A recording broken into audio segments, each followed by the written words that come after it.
వాళ్ళే పెట్టి మళ్ళీ వాళ్ళే నా దగ్గరకు వచ్చి వాళ్ళే కొట్టి మళ్ళీ వాళ్ళే ఏదో జరిగింది ఎవరో కొట్టారని చెప్పని అబద్ధాలు చెప్పేవాళ్ళు. చిన్న వయసులోనే నేను ఇంతలాగా అనుభవిస్తానని నేనైతే అనుకోలేదు. ఎందుకనంటే నేను పెళ్లి చేసుకోవడం ఇష్టం లేదు కాబట్టి పోలీస్ స్టేషన్లోనే మమ్మల్ని చాలా మాటలు అన్నారు. నీ అంతా తేలుస్తాను, నిన్ను చంపి వాడిని తీసుకెళ్తాము, వాడిని ఏదో ఒకటి చేస్తాము, నేను ఎక్కడికి వెళ్ళి బతుకుదామన్నా మా పైన కేసులు పెట్టడం, లేనిపోయినవి చెప్పడం, ప్రతి ఒక్కరి దగ్గర మమ్మల్ని బ్యాట్ చేయడం, అట్లా ఇట్లా ఫాలో అవ్వడం, కొట్టడం, హింస పెట్టడం చాలా చేశారు. Welcome to QTV media. నేను నందిని. 22 ఏళ్ళ అమ్మాయి నా తల్లిదండ్రుల నుండి నన్ను నా భర్తని కాపాడండి అంటూ ఈరోజైతే బయటకు వచ్చి న్యాయం కోసం పోరాడుతున్న సంఘటన అన్నమాట. ప్రజెంట్ అమ్మాయి మన ముందే ఉన్నారు. అసలు ఏం జరిగింది, తల్లిదండ్రుల నుంచే థ్రెట్ వచ్చేంత వరకు ఏం జరిగింది అనేది ఒకసారి ఆమె మాటల్లో అడిగి తెలుసుకుందాం.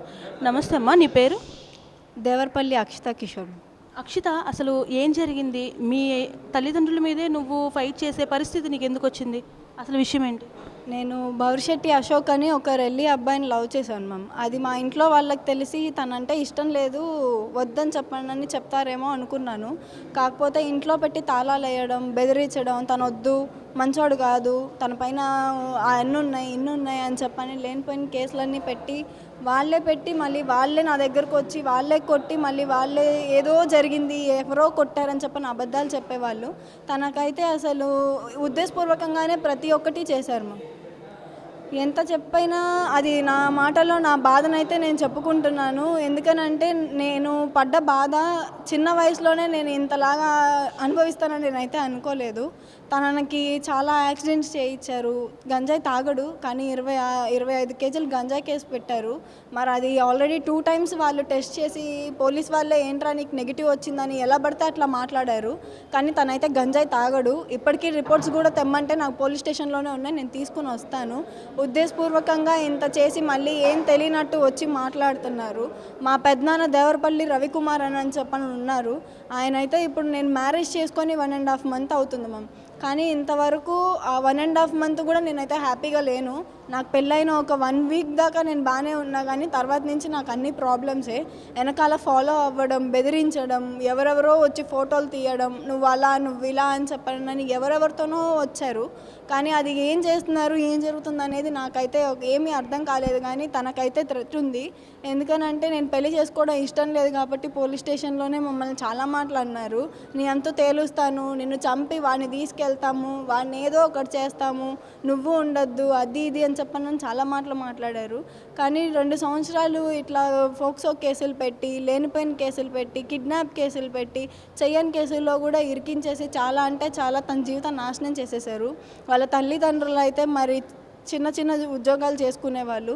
వాళ్ళ నాన్నగారు కాలేజ్ దగ్గర ఇలాగా అటెండర్గా పేపర్స్ అందించడం అట్లా చేస్తారు. వాళ్ళకు వచ్చేదే అంతంత మాత్రాన అయితే లాయర్స్కే చాలా లక్షల వరకు ఖర్చు పెట్టారు. కానీ ఏ లాయరు న్యాయం అయితే చేయలేదు. ఒక కేసులోనే మేము 5 లాయర్లని మార్చాం కానీ ఒక్కళ్ళు కూడా మా వైపు సపోర్ట్గా మాట్లాడలా. ఒకవేళ మాట్లాడినా కానీ మా తల్లిదండ్రుల వైపు ఊరికే తిరిగిపోయేవాళ్ళు. ఏంటంటే డబ్బులు గురించి ఏదైనా చేస్తారేమో అని మాకైతే అనిపించింది.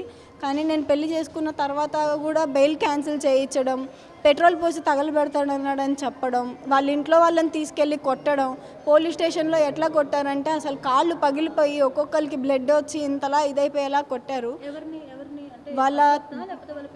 వాళ్ళ బ్రదర్ని, వాళ్ళ చుట్టాలని, వాళ్ళందరినీ కొట్టారు మ్యామ్. ప్రతి ఒక్కరిని, వాళ్ళ ఫ్రెండ్స్ని కూడా చాలా టార్చర్ పెట్టారు.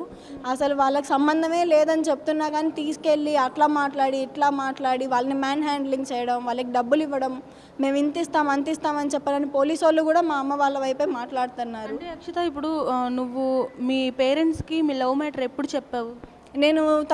మేమిద్దరం కాల్ మాట్లాడుకుంటూ ఉండేవాళ్ళం మ్యామ్. నేను అప్పుడే చెప్పాను వాళ్ళకి.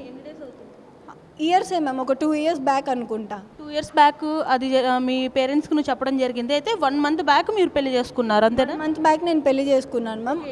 ఈ 2 yearsలో జరిగింది ఏంటి? ఈ 2 years తను జైల్లోనే ఉన్నాడు మ్యామ్, బయటకు అయితే రాలేదు. గంజా కేసు మీద జైల్లో పెట్టించారా? గంజా కేసు ఫోక్సో కేసు పెట్టారు మ్యామ్. కానీ గంజా అయితే తాగడు, నెగిటివే ఉంది అది. కానీ మరి అది వాళ్ళు ఎట్లా ప్రూవ్ చేసుకొని మరి ఎట్లా కోర్టుకు ప్రొడ్యూస్ చేసుకుంటున్నారు అనేది నాకైతే తెలియదు. ఫోక్సో కేసు పెట్టారంటే మీరిద్దరూ లవ్ చేసుకుంటున్నప్పుడు నీ ఏజ్ ఎంత?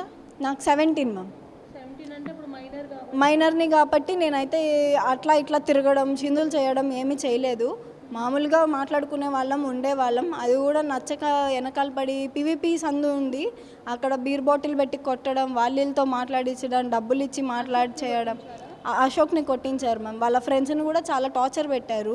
ఒకళ్ళనే కాదు, మా కేసులో తెలిసి తెలియని వాళ్ళు చాలామంది ఇరుక్కుపోయి ఉన్నారు.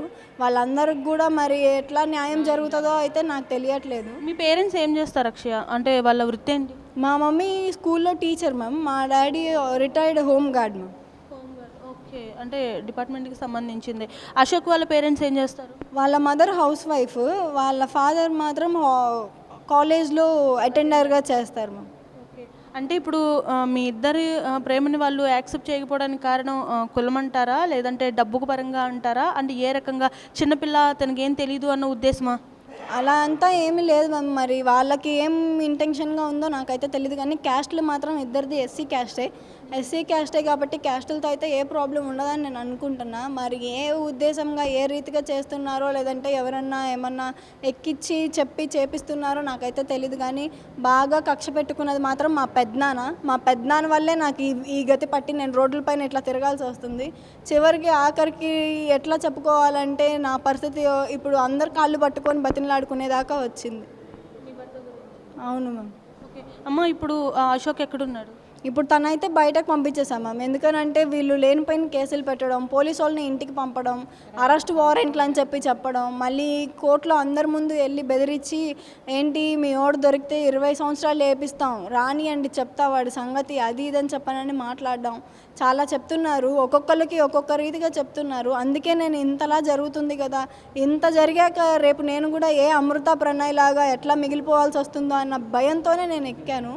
మీడియాలో అన్నా నాకు కనీసం న్యాయం జరుగుతుంది కదా అని చెప్పననే నేను వచ్చాను. నేను ఎక్కడికి వెళ్ళి బతుకుదామన్నా మా పైన కేసులు పెట్టడం, లేనిపోయినవి చెప్పడం, ప్రతి ఒక్కరి దగ్గర మమ్మల్ని బ్యాడ్ చేయడం, అట్లా ఇట్లా ఫాలో అవ్వడం, కొట్టడం, హింస పెట్టడం చాలా చేశారు. పెళ్లి కాకముందు అయితే నాకు అసలు నరకం అంటే ఏంటో చూయించారు. చాలా అంటే చాలా బాధలు పడి నేను నుంచున్నాను మ్యామ్. ఇప్పుడు తన గురించి నా గురించి తన లైఫ్ స్పాయిల్ అయిపోతుంది. ఆల్రెడీ 2 years తన లోపల ఉన్నాడు. అంతకుముందు కూడా ఆ కేసులో ఈ కేసులో ఇరికిచ్చేసి మళ్ళీ అంతకుముందు 8 months అట్లా ఉంచారు. ఎన్నో సంవత్సరాలు జైలు చేసి లేనిపోయినవన్నీ పెట్టి జైల్లో కూడా మళ్ళీ తనకి బ్రెయిన్ పనిచేయదు, మెంటల్ హాస్పిటల్లో వేయాలి, మెంటలోడు అని చెప్పనని ఉన్నవి లేనివి కల్పించి చెప్పడం, అట్లా చెప్పి 1 month వైజాగ్ మెంటల్ హాస్పిటల్కి కూడా పంపారు. ఇంతలాగా చేశాక కూడా ఇప్పటికీ మరి వాళ్ళకైతే మా పైన ఎందుకు కోపం తగ్గట్లేదో నాకైతే అర్థం కావట్లేదు. అశోక్ ఏం చేస్తాడమ్మా? ఇప్పుడు తనైతే నార్మల్గా టాటూస్ వేస్తాడు మ్యామ్. ఫ్రీ టైంలో వాళ్ళ ఫ్రెండ్ ఆటో తోలుతాడు. ఓకే, తనైతే ఏదో ఒక పని చేస్తున్నాడు, ఖాళీగా అయితే ఉండట్లేదు. లేదు. సరే, ఇప్పుడు నీకు ఓకే, ఇప్పుడు నీకు అంటే ఇక్కడి వరకు వచ్చి మీడియాని అప్రోచ్ అవ్వాల్సి వచ్చింది కదా, సో నీకు ఏం కావాలని, నీ డిమాండ్ ఏంటి? నాకు న్యాయం జరగట్లేదు మ్యామ్. నేను కోర్టుకి వెళ్ళినా ఇప్పుడు ఒక్క మనిషి పైన 13 మంది లాయర్లు ఎక్కడైనా నుంచోవడం మీరు చూసారా? అసలు నేనైతే చూడలేదు. మా హస్బెండ్ గురించి అని చెప్పని ఇప్పుడు 13 మంది లాయర్లను పెట్టించి బెయిల్ క్యాన్సిల్ చేయించి జడ్జితో మాట్లాడించి అందరితో ప్రతి ఒక్కరితో కొలాబ్ అయిపోయి వాళ్ళ ఇన్ఫ్లుయెన్స్ అంతా వాడేసి ఆఖరికి లెటర్లు పెట్టి సిపి ఆఫీసులని, డీజీపీ ఆఫీసులని, కమిషనర్ ఆఫీసులని, టీడీపీ మెంబర్స్ అని, అట్లా వైఎస్ఆర్ అని ఏవేవో చేశారు. ప్రతి ఒక్క ఇన్ఫ్లుయెన్స్ వాళ్ళు వాడుతూనే ఉన్నారు. మరి మేము ఇట్లా ఉండడం మా తప్పో, లేదంటే మాకు తెలియక మేము ప్రేమించుకోవడం మా తప్పో మాకైతే అర్థం కాలేదు. కానీ మా ఇద్దరికి మాత్రం మా జీవితం ఒక శాపంలాగా అయిపోయి ఇప్పుడు పెళ్ళయ్యాక కూడా కనీసం ప్రశాంతంగా అయితే లేము. ఇక్కడ దాకా వచ్చింది ఏంటంటే ఇప్పుడు నాకు ఈ కోర్టులో న్యాయం జరగట్లేదు, ఎక్కడా న్యాయం జరగట్లేదు. కనీసం మీడియా ద్వారా అన్నా నాకు న్యాయం జరిగి, నాకు హైకోర్టు నుంచి అన్నా నాకు న్యాయం జరగాలనే నేను బయటకు వచ్చి ఇక్కడ దాకా వచ్చి ఇంతలా మాట్లాడాల్సి వస్తుంది. ఇంకా కేసెస్ పెడుతున్నారు మ్యామ్. అది ప్రజెంట్ అశోక్ మీద ఏమైనా కేసులు ఉన్నాయా ఇంకా స్టిల్? ఇప్పుడు ప్రజెంట్ ఒకటి ఉంది మ్యామ్. నార్మల్గా ఇప్పుడు నా కేసు కాకుండా అయితే ఆకాష్ అన్న మర్డర్ కేసు ఒకటి ఉంది. అందుట్లో తను ఆ అన్న చనిపోతే హాస్పిటల్కి తీసుకెళ్ళాడు. అందుట్లో A6గా తనని తీసుకెళ్ళకపోయినా ఇంకా ప్రూవ్ చేయాలి కదా. ఆ కేసు ఇంకా రన్నింగ్లోనే ఉంది. సో దాన్ని బేస్ చేసుకుని ఇప్పుడు మీ వాళ్ళు ఇదంతా కూడా ఇవన్నీ కూడా పెడుతున్నారు. సో చూశారు కదా, చాలా తక్కువ వయసులోనే పెళ్లి చేసుకుని నెల కూడా కావట్లేదు. 2 సంవత్సరాల పాటు తన భర్తని అయితే వాళ్ళ సొంత తల్లిదండ్రులే ఈ రకంగా వేధించడం అనేది ఏ మేరకు సమంజసమో అని చెప్పేసి తనైతే చాలా అంటే చాలా బాధపడుతుంది. అలాగే ఇంత చిన్న వయసులో తన భర్త కోసం నెల రోజులే అయ్యింది పెళ్ళి అయ్యి కూడా, ఇంత చిన్న వయసులో తన భర్త కోసం తను ఇంతలా కష్టపడటం అనేది నిజంగా ఈ రోజుల్లో అయితే చెప్పుకోదగ్గ విషయం. సో తనకి తను డిమాండ్ అయితే ఏమీ లేదు, తల్లిదండ్రుల నుండి ఏమీ కోరుకోవట్లేదు, అత్తమామల నుండి ఏమీ కోరుకోవట్లేదు. తన భర్తని తనని వదిలేసేయండి, మమ్మల్ని దయచేసి ఇప్పటి వరకు పెట్టిన ఇబ్బంది చాలు అంటూ మమ్మల్ని ప్రశాంతంగా బ్రతుకుతాం వదిలేయండి అంటూ తనైతే వేడుకుంటుంది. సో తనకైతే తగిన న్యాయం జరగాలని మనం కూడా కోరుకుందాం. వీడియో జర్నలిస్ట్ సందీప్తో నందిని, విజయవాడ నుండి.